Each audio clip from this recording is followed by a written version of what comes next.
Hello guys, welcome to Career Media once again. My name is Gulshan Jha. Friends, stray vacancy round को लेकर के MCC की तरफ से नोटिफिकेशन पब्लिश कर दी गई है। तो आज की इस वीडियो में हम जानेंगे कि एमसीसी की तरफ से जो stray vacancy round NEET UG 2020 counselling के लिंक जो कंडक्ट होने वाली है उसके लिए रजिस्ट्रेशन पोर्टल कब से ओपन होगी, कब स्टूडेंट रजिस्ट्रेशन करा सकते हैं, कौन कौन से स्टूडेंट रजिस्ट्रेशन करा सकते हैं, और एमसीसी के साथ साथ अब आपको किस किस स्टेट्स पर ध्यान रखना ज़रूरी है, क्योंकि जब एमसीसी ने इस बार स्ट्रे वैकेंसी राउंड के लिए रजिस्ट्रेशन पोर्टल को ओपन किया है तो मैक्सिमम चांसेस है कि अलग अलग स्टेट्स भी इस बार की स्ट्रे वैकेंसी राउंड के लिए पोर्टल को ओपन करें।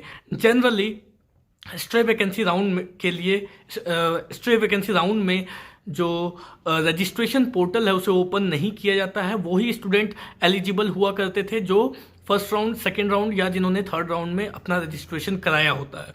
मगर इस साल थोड़ी सी चेंजेस देखने को मिल रही है और इस साल जो चेंजेस दिखी हैं वो ये कि first round, second round, third round के बाद अब एमसीसी फोर्थ राउंड जो स्ट्रे वैकेंसी राउंड है उसके लिए भी पोर्टल ओपन कर रही है। तो वैसे स्टूडेंट्स जिन्होंने अपना रजिस्ट्रेशन थर्ड राउंड तक नहीं कराया है वो उनके पास एक और मौका है जब वो रजिस्ट्रेशन एमसीसी के लिए करा सकते हैं। और जब एमसीसी की स्ट्रे वैकेंसी राउंड के लिए जब एमसीसी ने एक बार पोर्टल को ओपन किया है तो अलग अलग स्टेट्स से भी ये चांसेस निकल के आ रहे हैं कि अलग अलग स्टेट्स भी वहाँ की स्ट्रे वैकेंसी राउंड के लिए पोर्टल को ओपन करे। तो कौन कौन से स्टेट्स पे नज़र रखना ज़रूरी है, साथ में जो एमसीसी की डेट्स हैं स्ट्रे वैकेंसी को लेकर के वो डेट्स क्या है, इंपॉर्टेंट डेट्स क्या है, स्केड्यूल क्या है, उस स्केड्यूल को हम जानेंगे। तो चलिए स्टार्ट करते हैं वीडियो को। सबसे पहले बात कर लेते हैं जो इंपॉर्टेंट डेट्स एमसीसी की स्ट्रे वैकेंसी राउंड के लिए स्केड्यूल जो पब्लिश की गई है वो क्या है।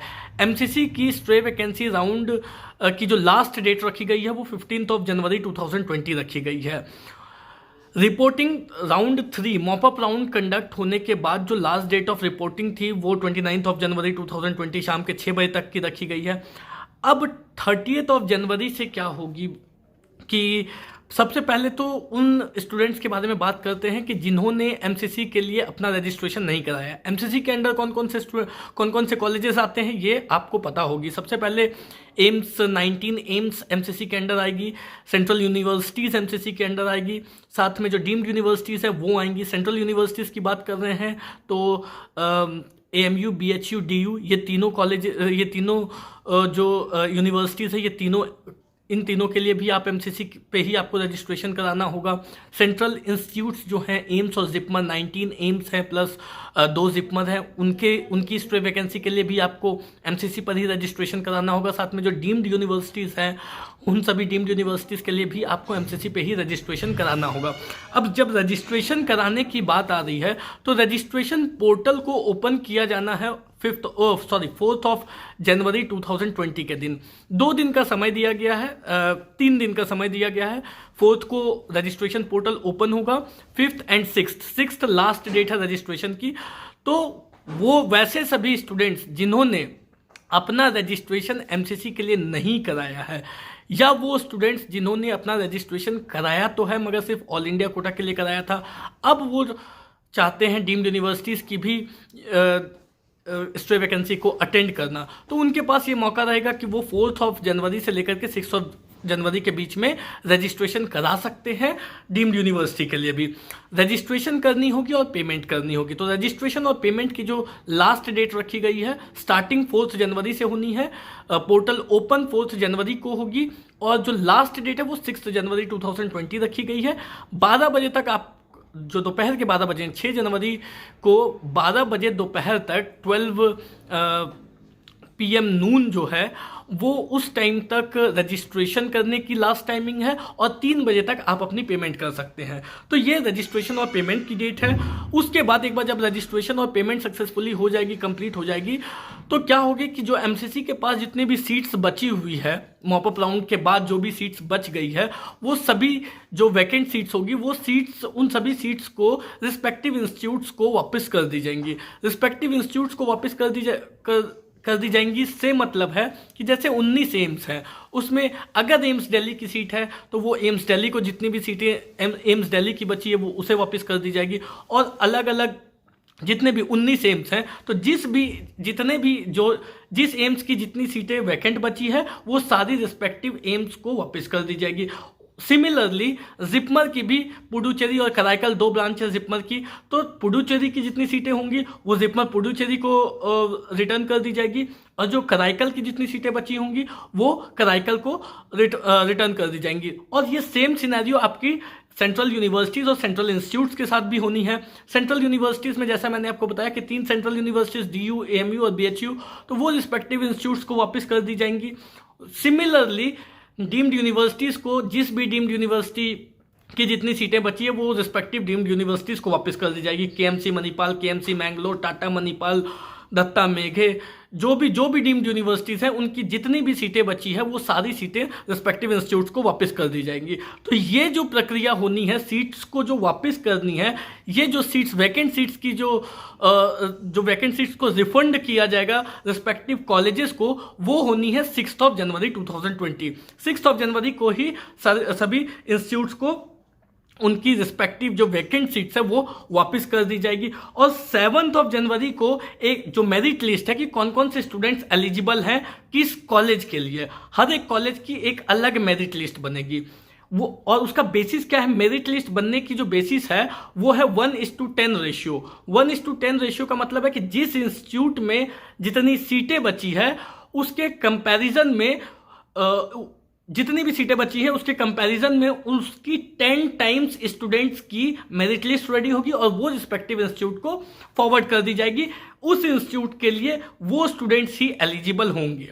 ये एक प्रोसेस है, क्राइटेरिया है स्ट्रे वैकेंसी राउंड का। तो 1:10 के रेशियो में जिसमें 1 जो है वो नंबर ऑफ वैकेंट सीट्स है, 1 सीट, एंड 10 जो है वो 10 स्टूडेंट्स है, नंबर ऑफ स्टूडेंट्स। तो हर एक सीट के लिए 10 स्टूडेंट की मेरिट लिस्ट बना करके उसे वापस की जाएगी एक सीट के लिए। अगर किसी कॉलेज में 10 सीट बची है तो उसमें 100 स्टूडेंट्स की मेरिट लिस्ट बनेगी और वो उस कॉलेज को वापस की जाएगी। तो ये यहाँ पे आकर के मेरिट लिस्ट रेडी हो जाएगी और वो मेरिट लिस्ट 7 जनवरी 2020 को सभी इंस्टीट्यूट्स को दे दी जाएगी। सभी इंस्टीट्यूट्स मतलब सभी को, एम्स दिल्ली हुई, एम्स के जितने 19 इंस्टीट्यूट्स हैं उन सभी इंस्टीट्यूट्स की मेरिट लिस्ट, जिपमर की 2 ब्रांचेस जो हैं उनकी मेरिट लिस्ट, डीम्ड यूनिवर्सिटीज़ की जितनी भी कॉलेजेस हैं उन सभी की merit list, respective merit list उनको वापस कर दी जाएगी। और अब उस मेरिट लिस्ट में जो स्टूडेंट्स आते हैं वो उस कॉलेज के लिए एलिजिबल हो पाएंगे।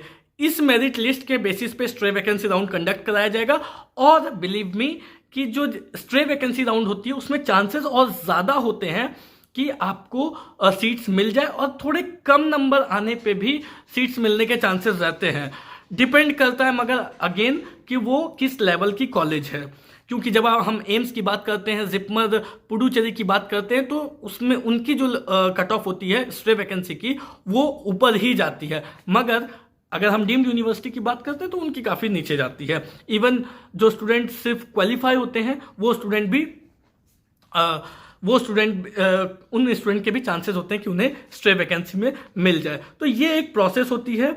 उसके बाद जब 7 जनवरी को सभी स्टूडेंट की मेरिट लिस्ट इंस्टीट्यूट्स को भेज दी जाएंगी, तो उसके बाद 7 जनवरी से लेकर के 15 जनवरी तक स्ट्रे वैकेंसी राउंड कंडक्ट कराया जाएगा। स्ट्रे वैकेंसी राउंड कंडक्ट कराने का मतलब है कि आपको कॉलेजेस की तरफ से बुलाया जाएगा। जैसे कि एम्स की जो टोटल 19 एम्स हैं सभी की जो स्ट्रे वैकेंसी राउंड होगी वो एम्स दिल्ली करवाएगी। तो उसके लिए जो वेन्यू है, उसके लिए जो नोटिफिकेशन होगी वो नोटिफिकेशन आपको एम्स की वेबसाइट पे मिल जाएगी। www.aimsexams.org पे आप जाकर के चेक करोगे तो आपको एम्स की स्ट्रे वैकेंसी राउंड की क्या फॉर्म्स निकल रही है, फॉर्म फिलअप करना है अलग से सेपरेटली, और किस वेन्यू पे जाना है। हालांकि एम्स न्यू दिल्ली जो वेन्यू है वहीं पे जाकर के आपकी स्ट्रे वैकेंसी राउंड कंडक्ट होगी, और वहाँ पे सभी एम्स की साथ में एक साथ स्ट्रे वैकेंसी राउंड कंडक्ट होगी। उसी तरीके से जिपमर के लिए zipmer.edu.in है, तो 7 से लेकर के 15 के बीच में जब आपको जिपमर की फॉर्म अगर फिलअप करनी होगी स्ट्रे वैकेंसी के लिए तो आपको इस वेबसाइट पे जाके चेक करना होगा कि जिपमर की स्ट्रे वैकेंसी राउंड के लिए अलग से कोई फॉर्म फिलअप करनी है, और अगर करनी है तो उसके लिए आपको इस वेबसाइट पर जाकर के फॉर्म फिलअप करना पड़ सकता है, या फिर अगर ऑफलाइन भेजनी है तो क्या प्रक्रिया है। तो ये चीज़ें आपको जिपमर के रिलेटेड जो नोटिफिकेशन होगी वो जिपमर की वेबसाइट पे आपको मिल जाएगी। उसी तरीके से BHU की अगर बात करें तो bhu.ac.in/IMS/ पे आप जाएंगे तो आपको बनारस हिंदू यूनिवर्सिटी जो है उसकी इंफॉर्मेशन स्ट्रे वैकेंसी के रिलेटेड मिल जाएगी। उसी तरीके से अगर आप डीम्ड यूनिवर्सिटीज़ की बात करते हैं तो डीम्ड यूनिवर्सिटीज़ की रिस्पेक्टिव कॉलेजेस की जो वेबसाइट है उस वेबसाइट पे जाकर के आपको चेक करनी होगी कि उनकी पर्टिकुलर फॉर्म कब निकल रही है, उनका क्राइटेरिया क्या है, फॉर्म अगर फिलअप करना है तो कब करना है, कब बुलाया गया है। ये सारी चीज़ें जो होंगी वो 7 से लेकर के 15 जनवरी के बीच ही होनी है। तो 7 से लेकर के 15 ये 8 दिन का जो टाइम है, इसी 8 दिन के समय में सभी कॉलेजेस की स्ट्रे वैकेंसी राउंड होगी। और कॉलेजेस की इसलिए इस स्ट्रे वैकेंसी राउंड को कॉलेज लेवल काउंसलिंग कहा जाता है, क्योंकि स्ट्रे वैकेंसी राउंड में आपको पर्टिकुलर कॉलेज में जाना होता है। जिस भी कॉलेज में आपको एडमिशन लेना है उस कॉलेज में जाना होता है, फॉर्म वगैरह फिलअप करके जमा करना होता है। उसके बाद आपको बुलाया जाता है, एक डेट दी जाती है, उस डेट में आपको कॉलेज में जाना होता है और स्ट्रे वैकेंसी राउंड वहीं कॉलेज में कंडक्ट कराई जाती है। उस स्ट्रे वैकेंसी राउंड को आपको अटेंड करना होता है और फिर आपको सीट मिलती है तो आपको उस पर एडमिशन लेनी होती है। तो जब आप स्ट्रे वैकेंसी में जाएंगे, जिस भी स्टेट में जाते हैं, जिस भी कॉलेज में जाते हैं, तो एक बात का ध्यान रखें कि आपको अपने सारे ओरिजिनल डॉक्यूमेंट्स प्लस उसकी जो फोटो कॉपीज है वो लेकर के जानी है। एट द सेम टाइम वहाँ की जो फर्स्ट ईयर की फीस होगी वो फीस आपको एटलीस्ट अपने अकाउंट में रखनी है, मल्टी सिटी चेक लेकर के जाना है, जिससे कि जब अगर आपको सीट मिल जाती है तो आप या तो आरटीजीएस करने को आपसे कहा जाएगा फर्स्ट ईयर की फीस, तो आप आरटीजीएस कर पाओ, या फिर अगर डीडी बना करके पेमेंट करने को कहा जाता है, डीडी जमा करने को कहा जाता है, तो आप डीडी जमा करके उसमें आप मतलब अगर आपको सीट मिलती है तो फर्स्ट ईयर की फीस की आप डीडी दे सकते हो। तो ये 2 तरीके हैं जिसके थ्रू आप कर सकते हो।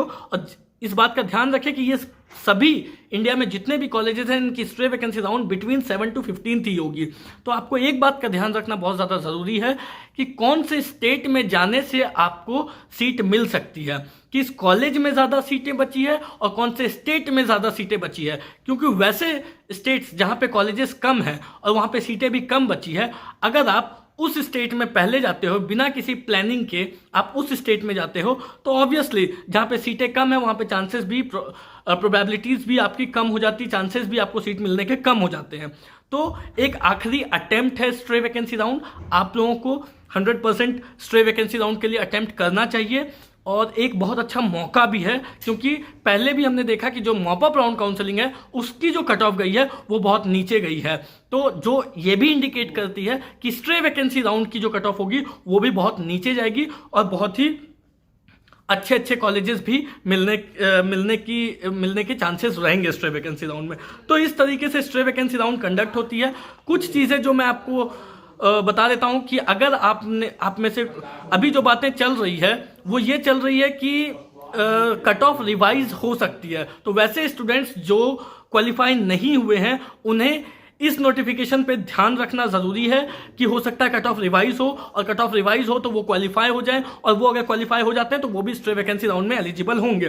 साथ में कर्नाटका, बिहार जैसे स्टेट्स हैं, राजस्थान और वेस्ट बंगाल जैसे स्टेट्स हैं जिनकी स्ट्रे वैकेंसी राउंड पे आपको उसकी नोटिफिकेशन पे आपको स्पेशली नज़र रखनी है, क्योंकि कर्नाटका में बहुत ज़्यादा कॉलेजेस हैं, सीट्स भी काफ़ी बची हुई हैं।